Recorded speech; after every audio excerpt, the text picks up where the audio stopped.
വയനാട് കാരാപ്പുഴ അണക്കെട്ടിന്റെ ബഫർ സോണിൽ അനധികൃത നിർമ്മാണമെന്ന് പരാതി. ജലസേചന വകുപ്പിന്റെ ഭൂമി കയ്യേറി റിസോർട്ടിലേക്ക് റോഡ് നിർമ്മിച്ചതായാണ് ആരോപണം ഉയരുന്നത്.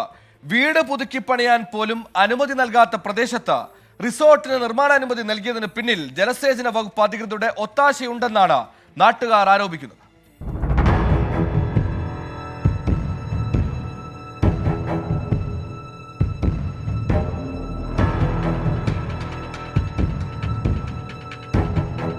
അമ്പലവയൽ പഞ്ചായത്തിലെ നെല്ലാറച്ചാലിലാണ് ഈ നിർമ്മാണം. കാരാപ്പുഴ ജലസംഭരണിയോട് ചേർന്നുള്ള സംരക്ഷിത പ്രദേശത്താണ് കെട്ടിടങ്ങളും മറ്റും നിർമ്മിക്കുന്നത്. റിസോർട്ടിനായാണ് നിർമ്മാണ പ്രവർത്തനം. ഈ മേഖലയിൽ പുതിയ വീടുകൾക്കോ നിലവിലെ വീടുകളുടെ അറ്റകുറ്റപ്പണികൾക്കോ ജലസേചന വകുപ്പ് അനുമതി നൽകാറില്ല. പിന്നെ എങ്ങനെയാണ് ഈ റിസോർട്ടിന് അനുമതി എന്നാണ് ഉയരുന്ന ചോദ്യം. ഇറിഗേഷൻ വകുപ്പിന്റെ ഉദ്യോഗസ്ഥർ ഈ കൈക്കൂലി വാങ്ങിയിട്ടാണെന്നുള്ള സംശയം നാട്ടുകാരനെ നിലയ്ക്ക് എനിക്ക് ബലമായ സംശയമുണ്ട്. ഈ രീതിയിൽ പോവുകയാണെങ്കിൽ ഒരു ജനകീയ പ്രക്ഷോഭം കക്ഷി രാഷ്ട്രീയത്തിന് അതീതമായി ഈ പ്രദേശത്തെ ജനങ്ങളുടെ ഭാഗത്തുനിന്നുണ്ടാവും. അതിൽ യാതൊരു തടസ്സമില്ല. ഈ ഭൂമിയിൽ 2 കെട്ടിടങ്ങൾ ഉണ്ടായിരുന്നു. ഇത് പുതുക്കി പണിയുന്നുവെന്ന വ്യാജേനയാണ് നിർമ്മാണമെന്ന് നാട്ടുകാർ ആരോപിക്കുന്നുണ്ട്.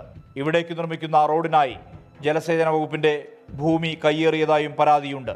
ബഫർ സോൺ നിയമങ്ങളെ മൊത്തം കാറ്റിൽ പറത്തിക്കൊണ്ട് ഈ കാരാപ്പുഴ ഇറിഗേഷൻ ഡിപ്പാർട്ട്മെന്റും അമ്പലവയൽ പഞ്ചായത്ത് അധികൃതരും വൻകിട കുത്തക മുതലാളിമാർക്ക് റിസോർട്ട് പണിയാനുള്ള പെർമിഷനാണ് ഇവിടെ നൽകിക്കൊണ്ടിരിക്കുന്നത്.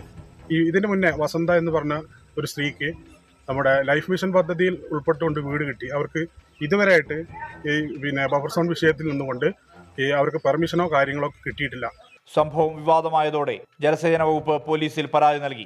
അമ്പലവയൽ പഞ്ചായത്ത് അധികൃതരും സ്ഥലത്ത് പരിശോധന നടത്തിയിരുന്നു. 24 വയനാട്. വിധി ദിനത്തിൽ 24 മാജിക് ജൂൺ 4 ചൊവ്വാഴ്ച രാവിലെ 5 മണി മുതൽ 24-ൽ.